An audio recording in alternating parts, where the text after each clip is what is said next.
사람은 누구나 자신의 수고에 대해 합당한 보상을 기대합니다. 이것은 제가 아니죠. 당연한 것입니다. 한 번은 이런 일이 있었습니다. 과거 제가 인도 사람들과 집짓는 목소 일을 할 때에 필리핀에서 온 한 젊은이가 목소 일을 하겠다고 찾아왔습니다. 목소 일을 하면 돈을 많이 준다는 말을 들었기 때문입니다. 그런데 실제로 돈을 얼마나 받는지를 알고 나니까는 그 다음 날부터 나오지를 않았습니다. 기대보다 훨씬 적었던 것입니다. 우리는 이 이야기를 들으면 그 젊은이를 쉽게 탓합니다. 그러나 우리도 마찬가지입니다. 수고만큼 보상이 주어지지 않으면 쉽게 멈추는 것이 인간입니다. 돈이든 혹은 칭찬이든 인정이든지 간에 상관없이 충분한 대가가 없으면 대부분 어떻습니까? 오래 가지 못하고 그만두는 것입니다. 그 후에 제가 캐비넷을 설치하는 회사에 들어가서 다른 사람들과 함께 일을 하게 되었습니다. 일을 할 때는 바빠서 서로 대화할 시간이 거의 없습니다. 그런데 점심시간이 되면은 함께 어울려서 식사를 하게 됩니다. 그런데 그때마다 자주 듣는 말이 있었어요. 회사가 우리 수고를 너무 몰라준다는 것이었습니다.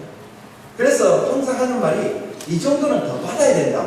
이 이야기를 계속해서 점심때마다 듣게 되었습니다. 처음에는 공감을 했지만은 그러나 만날 때마다 자꾸 불평을 하는 이야기를 들으니까는 나중에는 이게 듣기가 싫은 거입니다. 정당한 보상을 받지 못한 것에 대한 억울함이었지만은 그러나 불평만 계속하고 있으니까는 싫었던 것입니다. 여러분, 이처럼 수고에 대하여 정당한 대가를 받지 못하게 되면은 쉽게 튀어나올 수밖에 없는 것이 무엇일까요? 불평입니다. 그렇기 때문에 불평은 기대만큼 충분한 보상이 주어지지 않을 때에 나오는 반응이자 결과라는 것입니다. 최저임금법이나 노동법을 보면 우리 사회도 모두 정당한 수배는 정당한 보상이라는 원칙 위에 서 있습니다. 이 정도는 주어야 사람이 살 수 있기 때문에 그만큼 반드시 줄 것을 법적으로 정해 놓은 것입니다. 이런 사회가 어떤 사회예요? 공정한 사회, 정의로운 사회라는 것입니다. 그래서 공정한 사회, 정의로운 사회 되기 위해서 그래도 먹고 살 수 있을 만큼은 최소 줘야 된다. 그렇게 하는 것이죠. 그러니 그런 대우를 받지 못하면 당장 드는 생각이 무엇입니까? 내가 착취당하고 있다. 그죠? 내가 부당하게 대우받고 있다. 라고 생각하면서 무시당하는 것에 대해서 굉장한 저항감이 생기는 거죠.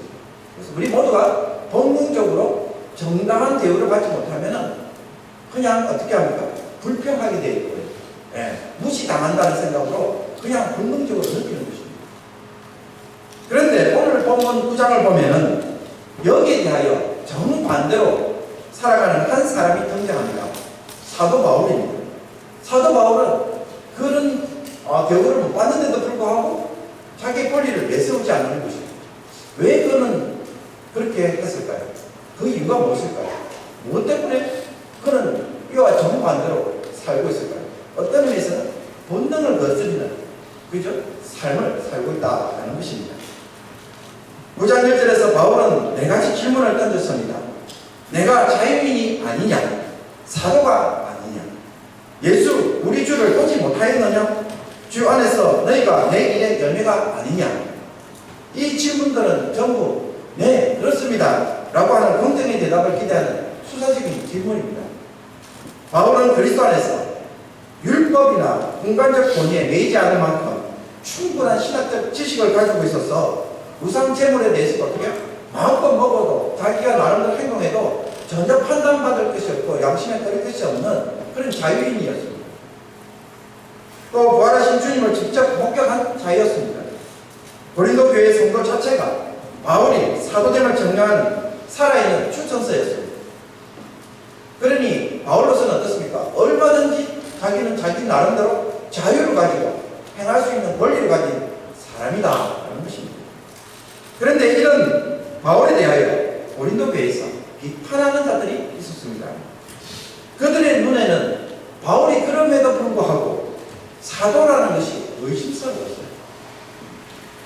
바울은 예루살렘 교회에 그 공식들이 추천서도 없고 유명한 사도들과 특별한 연줄도 없어 보입니다. 또 천막이나 만들면서 자기 스스로 생계를 유지하는 것을 보니 진짜 사도가 아닌 것 같다는 것입니다. 왜 남들처럼 사도들처럼 안 하고 있기 때문에 그것이 어떻게 해요? 도리어 이 사도로서 그죠? 인정하기 어려운 조건이 되어버리죠. 오늘날로 치면은 유명한 신학교 배경도 없는 것 같고 박사학위도 없는 것 같고 유명한 교회 어느 목사님 밑에서 훈련을 받았거나 추천을 받은 것이 아닌 것 같아서 그래서 어떻게 해요? 목사로서 뭔가 결함이 있어서 뚫리는 게 있어서 어떻게 해요? 사도 바울은 저렇게 천막을 치고 자기 스스로 벌어서 그죠? 사역을 하고 있는 것은 아닌 것 그렇게 판단하는 것입니다. 근데 문제는 이런 비판과 주장에 대하여 상당수의 고린도 신자들이 동조하고 함께 의심을 했다는 것입니다. 아, 그렇게 말하니까 그런가 보다. 다 같이 그렇게 생각합니다. 바울은 자신이 사도이기 때문에 어떤 권리를 가지고 있는지 잘 알고 있었습니다. 몰라서 그렇게 한 것이 아니었습니다. 그 역시 다른 사도들처럼 먹고 마실 권리가 있고 다른 사도들이나 주의 형제들이나 계보처럼 자매된 아내를 데리고 다니는 권리도 있으며 일하지 않을 권리가 마땅히 있었습니다. 그렇게 할 수 있다는 걸 알고 있었어요. 특히 군인이 자기 돈으로 복무하겠느냐, 농부가 포도를 심고 그 열매를 먹지 않겠느냐, 목자가 양떼를 먹이면서 그 젖을 먹지 않겠느냐라고 하면서 사역자가 교회로부터 물질적인 구원을 받는 것은 정당할 뿐만 아니라 마땅한 권리라고 이야기합니다. 농사를 지어놓고 그 농산물을 안 먹는 사람이 있습니까? 그런데 하나님께서 만들어놓은 창조 시설하는 것이죠. 당연히 그렇게 할 권리가 있음을 알고 있었어요. 심지어 이것은 율법에도 나와 있다라고 바울은 이야기합니다. 신명기 말씀에는 무엇이 있습니까? 곡식 뜨는 소에게 망을 씌우지 말지니라 라고 했다는 것입니다. 열심히 일을 하는 그죠? 소에게 뭔가 먹지 못하도록 망을 씌우지는 않는다는 것이죠. 이거는 소를 위해서 한 말이 아니라 어떻게 사역자들이 복음을 위해서 수고하는 사역자들이 위한 말씀이라고 바울은 강조하고 있습니다. 그러니 일하는 소에도 먹을 것을 주는데 당연히 복음을 위해서 한다면 사도가 그 복음을 위해서 수고한다면 교회에다가 요청할 수도 있고 얻어먹을 수 있는 권리가 있다라는 것이죠. 그러므로 바울이 고린도 성도들에게 신령한 것, 즉 복음의 생명을 뿌렸다면 그들로부터 육적인 것, 즉 물질적 구원을 거두는 것은 결코 과분한 요구가 아닌 것입니다. 성전에서 일하는 제사장이 성전의 제물을 먹을 수 있도록 하나님은 율법을 통해서 말씀하셨어요. 그러니 복음을 전하는 자들도 어떻게 복음으로 말미암아 사는 것은 주님의 명령이다라는 것입니다. 따라서 바울 역시 이 모든 권리를 당연하게 또 정당하게 요구할 수가 있었습니다. 여기에 대하여 이의를 제기할 수 있는 사람은 아무도 없다라는 것이죠. 그런데 이런 당연한 권리를 가진 바울이지만은 그는 이 권리를 사용하지 않았다는 것입니다. 바울은 이 권리를 쓰지 않고 모든 일에 참았다라고 이야기합니다. 여러분, 권리를 쓰지 않는 것은 이해가 되는데 왜 또 참았다고 이야기합니까? 여러분, 쉽게 말해 누가 여러분에게 백화점 기프트 카드를 주었다고 생각해 보십시오. 얼마든지 자신이 원하는 물건을 살 수가 있습니다. 유효기간도 충분합니다. 그런데 그것을 한 번도 쓰지 않고 조용히 책상 서랍 안에 넣어두었다라는 것입니다. 그냥 그대로 보관하는 것입니다. 왜요? 9장 12절에 이렇게 말합니다. 그러나 우리가 이 권리를 쓰지 아니하고 범사에 참는 것은 그냥 둔 것은 그리스도의 복음에 아무 창의가 없게 하려 합니다. 이유는 단 한 가지입니다. 복음 때문입니다. 자신의 권리를 행사하는 것이 혹시라도 누군가가 복음을 받아들이는데 걸림돌이 될까봐 바울은 차라리 굶주림과 고생을 택하였다는 것입니다. 바울이 사도로서 자격이 없어서 능력이 없어서 그렇게 한 것이 아니었습니다. 오직 복음과 성도를 향한 사랑 때문에 스스로 포기한 것입니다. 사도 바울은 이것을 원칙으로 삼고 지금까지 사역을 해왔습니다. 그래서 만약 이 원칙이 무너진다면 차라리 죽는 것이 더 낫다라고 말합니다. 여러분, 이것이 과장처럼 들릴까요? 그렇지 않습니다. 바울이 이렇게까지 자부심을 가지고 자랑하는 이유가 있습니다. 그는 무엇보다도 자신은 복음을 전하라는 사명을 주님으로부터 받았기 때문이라는 것이죠. 이게 무슨 뜻일까요? 여러분, 바울은 어떻게 복음 전하는 것을 주님부터 위탁받은 자예요. 명령받은 자예요. 그렇기 때문에 자기는 어떻습니까? 이것을 전달해야 할 종이라는 거예요. 전달해야 할 종인 거예요. 자기는 어떻습니까? 그래서 항상 바울은 편지를 쓸 때마다 자기를 뭐라고 써야 합니까? 나는 예수 그리스도의 종이다. 이 단어를 빠짐없이 써요. 그렇기 때문에 여러분, 자신이 복음을 전한다고 해서 이것으로 사람들에게 자랑할 수 있겠느냐 이거예요. 종이 시키는 일을 잘해야 되는 것이지, 그거 했다고 해서 그걸 가지고 유세를 들고 자랑을 할 수 있느냐. 심지어 여러분, 권리를 행사하거나 요구할 수 있는 것이 있을까요? 그러면 문제가 되잖아요. 네. 전달해줘야 되는데 전달하면서 뒷돈을 받으려고 하고 전달하려고 하면서 뭔가 이득을 취하면 어떻게 됩니까? 그것은 자기가 볼 때는 정말 정직으로서의 모습이 아니다라고 생각한 것입니다. 그래서 말합니다. 오히려 바울에게 자랑이나 보상이 있다면 그것은 그가 자신의 권리를 다 쓰지 않았다라는 것입니다. 이게 자기가 진짜 기대하는 자랑이고 상급이라는 것입니다. 그런데 내 상이 무엇이냐? 내가 복음을 전할 때 값없이 전하고 복음으로 말미암아 내게 있는 권리를 다 쓰지 아니하는 이것이로다. 여러분, 바울의 그 사역에 있어서 자랑, 상급, 정말 자부심은 뭡니까? 내 권리를 쓰지 않아서 다른 사람에게 어떤 것도 요구하지 않았다. 그게 자기에게 자랑이라는 것입니다. 아무런 대가 없이 복음을 전하였다는 자체가 여러분, 바울의 생각입니다. 값없이 복음을 받았으니 값없이 복음을 전하는 것이 바울이 누리고 싶은 유일한 보상이었다는 것입니다. 이것 때문에 바울은 권리를 쓰지 않은 것입니다. 은혜의 선물로 받은 것은 선물로 은혜로 전하는 것이야말로 사도로서 해야 할 자리고 특권이고 자랑으로 간주한 것입니다. 그런데 세상은 묻습니다. 이 일을 통해서 당신은 얼마나 받았습니까? 그런데 바울은 대답합니다. 나는 아무것도 받지 않았습니다. 그것이 제 자랑입니다. 여러분, 이것이 이해가 될까요?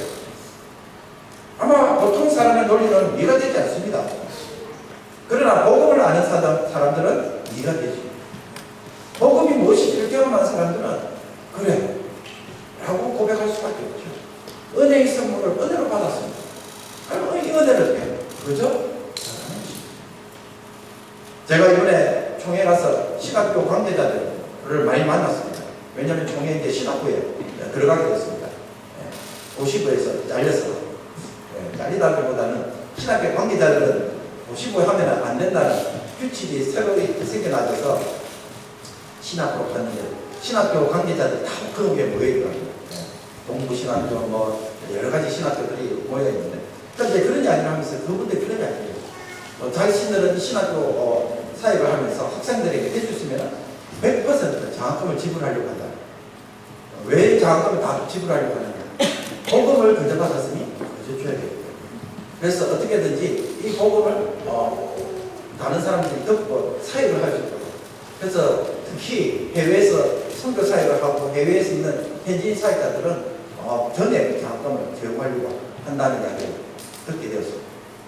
여러분, 그것이 주님 앞에서 합당한 줄로 믿습니다. 그 복음 때문에 그런 거예요.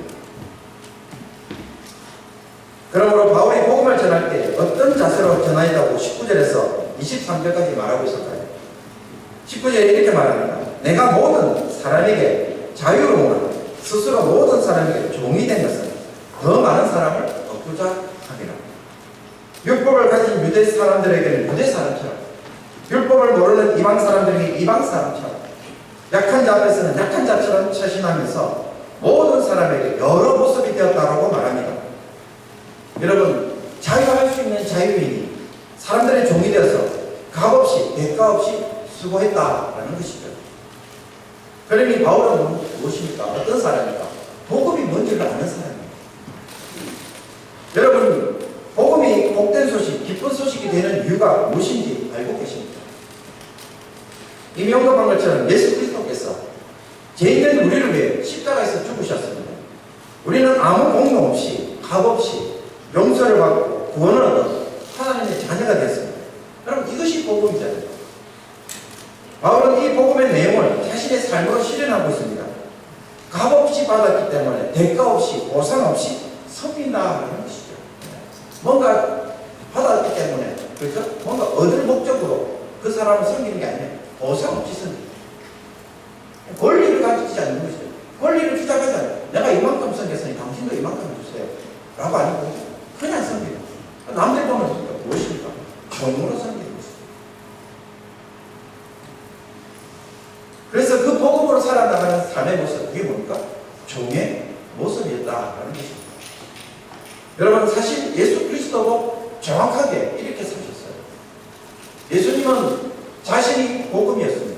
그렇기 때문에 복음을 위배하는 일을 하지 않으셨어요. 그렇기 때문에 빌립보서 2장 6절에서 8절에는 이런 이야기를 합니다. 그는 근본 하나님의 본체이시나 하나님과 동등됨을 취할 것으로 여기지 아니하시고 오히려 자기를 비워 정의 형체를 가지사 사람들과 같이 되셨고 사람의 모양으로 나타나사 자기를 낮추시고 죽기까지 복종하셨으니 곧 십자가에서 죽으십니다. 여러분, 사도 바울이 어떻게 예수 그리스도처럼 그대로 뭡니까? 이게 뭡니까? 복음으로 사는 모습이라는 거죠. 복음 때문에 이 일을 하고 있는 것입니다. 성도 여러분, 만약 우리 공동체에 이런 사람들이 있다면 어떻게 될까요? 여러분 주변의 사람들이 또 우리 자신들이 이와 같이 교회로 섬긴다면 어떻게 될까요? 아무 말 없이 와서 옆에서 조용히 듣고 어느 누구도 칭찬해 주지 않아도 기꺼이 시간을 내고 자신의 물질을 사용하면서 봉사를 할 때 여러분 그런 모습을 보면 어떤 마음이 드십니까? 정말 귀한 모습, 그죠? 너무 아름다운 모습. 정말 저 사람 우리 교회에 계속 있었으면 좋겠다. 저 사람은 그냥 평생 같이 교제했으면 좋겠다. 저 사람이 어떻게 아들이 있으면 그죠? 소위 딸이 있으면 그죠? 결혼식도 주고 그런 사람으로 느끼지 않겠습니까? 너무너무 소중한 사람들이 되고 싶다. 이와 반대로 교회 안에서 신학적 지식이 있어서 자신의 권리를 주장하고 믿음이 약한 형제를 전혀 배려하지 않고 자신의 자유에만 목소리를 내는 사람들이 있다면 그 공동체는 어떻게 될까요? 상상을 한번 해보십시오. 이렇게 해줘야 하는 것이 아닌가요? 이렇게 되어야만 하는 것이 아닌가요? 라고 자꾸 그 이야기만 계속 떠들고 있으면 여러분 그 교회는 어떻게 됩니까? 자연스럽게 불만과 불평이 많은 교회가 되십니다. 과연 그 교회에서 성령의 역사가 일어날 수 있을까? 복음의 역사가 일어날 수 있을까? 하나님께서 그 속에서 일하실 수 있을까? 바울은 8장 1절에서 이렇게 이미 말하였습니다. 지식은 사람을 교만하게 만들고 사람은 덕을 세운다. 여러분, 교회를 세우는 것은 무엇입니까? 사랑입니다. 교회는 믿음이 강한 사람만이 살아남는 것이 아니죠. 믿음이 약한 자들, 그죠? 그래서 우상 제물 앞에서 그죠? 그거 먹으면 양심의 가책이 있는데 우리는 그 우상은 별 볼 일 없어. 그렇기 때문에 우상 음식 먹는다고 해서 내 신앙이 떨어지는 건 아니고 그냥 먹어. 그렇지만 어떻게 해요? 과거에 우상을 섬기는 습관이 있어서 그죠? 자기는 그거 먹으면 왠지 막 신앙이 막 양심이 찔리고 자기가 하지 못하는 거예요. 아직까지는 그 마음이 생기지 않는 거예요. 그래서 막 힘들어하고 있는데 교회 오랫동안 교회 그 신앙생활 좀 잘 못하니까 너무 어리니까 그 사람을 무시하고 우리는 잘 간다고 그랬는데 그러면 어떻게 될까? 강한 자만이 살아남는 교회 될 수밖에 없는 것입니다. 과연 그 교회가 하나님 쓰시는 교회입니다. 그 지식이 어떻게 사람을 교만하게 만들고 성도들을 떨어져 나가게 만들어요. 주님은 그 형제를 위해서 십자가에 못 박혀 죽었는데 당신은 지금 뭘 하고 있느냐 라고 8장은 말하고 있는 것입니다. 여러분, 그런 형제를 배려하지 못하고 자기 권리, 자기 자유에만 집중하게 된다면 그래서 배려하고 도와주기보다는 자기를 따라오고 알아서 살아남도록 한다면 그것은 어떻게 됩니까? 복음을 위배하는 삶이라는 것입니다. 복음대로 사는 삶이 아니라는 거예요. 그 형제를 위해서 주님은 십자가에 죽었는데 나는 어떻게? 전혀 죽지 않아. 오히려 그 형제를 어떻게? 내쫓는 그런 일을 하게 되는 교회의 공동체가 된다는 것입니다. 바울의 사회 목표는 분명했습니다. 그리스도께서 죽이신 형제들, 손이 많이 가는 그리스도께서 죽으신 형제들, 손이 많이 가는 형제들, 일일이 도와줘야 하는 형제들도 살아남을 수 있는 교회를 세우는 것이었습니다. 아무쪼록 몇 사람을 구원하고자 바울은 무엇을 했습니까? 기꺼이 권리를 주장하는 자가 아니라 주인이 행사를 하는 자가 아니라 종으로서 말없이 섬기는 일을 했던 것입니다. 자기 권리를 내려놓은 것입니다. 그렇기 때문에 했습니까? 교회가 세워지는 거예요. 거저 받았으니 거저 주는 것이 여러분 복음이 가지고 있는 의미입니다. 성도 여러분, 수고하지만 아무것도 기대하지 않고 거저 주는 것을 자신의 상으로 여기는 그런 마음이 우리에게는 있습니다. 우리가 어떤 대가를 취하고 그 대가를 찾으려고 하면 어떻게 합니까? 여러분, 교회를 세울 수가 없습니다. 그리고 복음의 삶을 살 수가 없습니다. 그 마음을 복음 때문에 우리는 기꺼이 내려놓을 수 있을 때 교회로 세워지게 되는 것입니다. 이런 복음의 삶이 있었기에 그 척박한 어린 도시에 교회가 세워질 수 있었던 것입니다. 여러분, 대가를 따지고 보상을 기대한다면 바울은 당장 손 들고 돌아서야만 합니다. 여러분, 교회를 개척한 사람인데 지금 오늘 보신 거 뭐예요? 인정을 받고 있습니까? 못 받고 있습니까? 인정받지 못하고 있어요. 사도직에 대하여 도전하는 정말 죄송합니다. 싸가지 없는 자들이 신자라고 하면서 앉아 있습니다. 여러분, 복음을 전할 필요가 있을까요? 그런 사람이 헌신할 필요가 있을까요? 그런 사람을 위해서 밤낮으로 헌신할 필요가 있을까요? 여러분, 나의 숨을 헛되게 만드는 이들을 위해 정말 헌신할 이유가 없을 것입니다. 나의 시간과 열정, 재능, 능력을 이런 것에 사용하고 싶지 않아요 라고 하면서 오늘도 밴쿠버 지역에는 소위 믿음이 좋으신 분들이 계속해서 자기를 받아줄 만한 교회, 자기를 인정해줄 만한 교회를 찾아 떠돌고 있습니다. 여러분, 이것이 밴쿠버 지역의 하나의 그 모습입니다. 많은 사람들이 떠돌고 돌아다녀요. 왜 떠돌아다녀요? 자기를 인정해 주죠. 자기의 가치를 내가 수고했는데 내 수고에 100%를 공감해 주면서 끼워줄 수 있는 교회를 찾는 거예요. 그러니 어떻습니까? 돌아다니면서 자꾸 뭘 야기해요? 불평하고 불만은. 물론 인정받지 못하고 상처받는 것도 있을 수 있고 또 다른 이유도 있을 수 있습니다. 모든 사람은 획기적으로 비판할 수는 없어요. 여러 가지 이유가 있겠죠. 그러나 적어도 그런 마음으로 교회를 떠들고 있다면 어떻게? 과연 그것이 복음으로 사는 사람의 모습일까? 복음을 아는 자의 모습이라고 할 수 있을까? 값없이 받았으면 값없이 복음을 베풀고 값없이 섬길 수 있을게요. 그 속에서 어떻게? 그 상을 물어봐요. 내가 아무것도 받지 않았다면 상으로 삼을 수 있을 때 교회가 세워지고 하나님의 역사가 일어나는 그런 것입니다. 복음의 능력이 그 속에서 나타나요. 그 교회가 어떻게? 진짜 좋은 교회가 되는 것입니다. 그래서 어떤 사람들요? 믿음이 연약한 자들, 그죠? 별 볼일 없는 사람들이 어떻게? 살아남을 수 있는 거예요. 그런 사람들도 신앙생활 할 수 있는 거예요. 그죠? 세상에서 정말 수고했는데도 열심히 했는데도 그 대가 없는 사람들. 우리 가운데 장애인들이 있으면 열심히 봉사했지만 대가를 받을 수 있습니까? 대가 못 받잖아요. 그런데도 어떻게 그런 사람들도 신앙생활 할 수 있는 거예요. 그것이 정말 세상을 도전하는 주님이 원하시는 교회의 모습인 것입니다. 우리가 그 생각만 가지고 움직여도 정말 이 교회는 어떻습니까? 세상과 비교할 수 없는 교회. 정말 세상이 눈여겨보는 교회. 그래서 이곳에서는 뭔가 다르게 살아가는 거예요. 세상의 질서와는 다르게 살아가는 거예요. 어떤 질서요? 천국의 질서를 가지고 사는 사람들. 그것을 세상에 도전할 수 있는 교회가 되는 줄로 믿습니다. 우리가 복음 때문에 누군가를 희생하고 수고할 때 대부분의 경우 제대로 알아주고 인정해 주는 경우가 솔직히 여러분 많지 않습니다. 받을 것으로 여기고 열심히 일했을 때에 여러분 나의 마음에 합족할 정도로 칭찬해 주는 거 여러분 거의 드뭅니다. 우리 모두가 칭찬을 받기를 원하기 때문에 먼저 칭찬하는 일을 잘 하지 않습니다. 집에서도 저도 생활해보면 제가 셀프 칭찬했다는 거예요. 이번에 이거 해줬다고 하면서 그래서 제 아내가 어쩔 수 없이 칭찬하고 저도 제안에도 한 번씩 그 이야기하면 저도 어쩔 수 없이 칭찬을 서로 하고 있으니까. 가족에도 그래요. 여러분 다시 한번 봐보십시오. 신약성경 27권 중에 13권을 저술했습니다.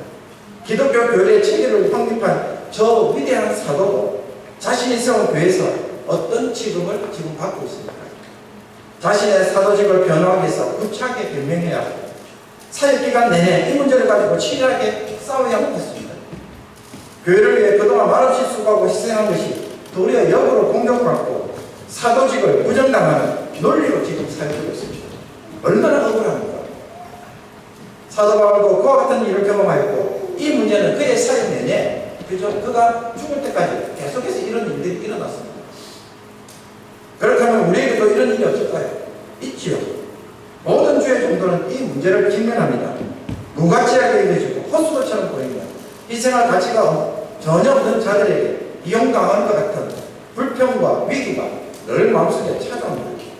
그러나 이것을 이겨내고 복음이 말하는 삶을 실천해갈 때 그 말만은 고린도 교회가 흔들리지 않고 세워지는 것이고 그리고 그 교회가 복음의 능력으로 세워지게 되는 것입니다. 이 일을 위해서 우리가 받은 것입니다. 말씀을 정리합니다. 거저 받았기에 거저 주는 것 이것이 복음이 말하는 내용이자 우리에게 요구하는 삶입니다. 복음을 아는 자의 진정한 모습입니다. 아무런 대가나 보상 없이 거저 주는 것 자체를 자기의 상으로 여기는 마음에서 여러분 복음의 능력이 나타난 줄 알고 우리가 이 일에 힘써서 행하는 성도들이 되기를 원합니다. 세상에서는 정당 요구를 하십시오. 그러나 교회 안에서만큼 어떻게 해요? 적어도 어떻게 우리가 값없이 받았기 때문에 값없이 헌신함으로써 여러분 복음의 능력이 나타나고 복음의 역사가 일어나는 교회를 만들 수 있기를 원합니다. 그래서 믿음이 강한 자, 지식이 있는 자, 자유한 자만이 살아남는 교회가 아니라 믿음이 약한 자들과 거룩한 성도로 세워질 수 있도록 종으로 섬기는 귀한 교회 되기를 주님의 이름으로 축복합니다.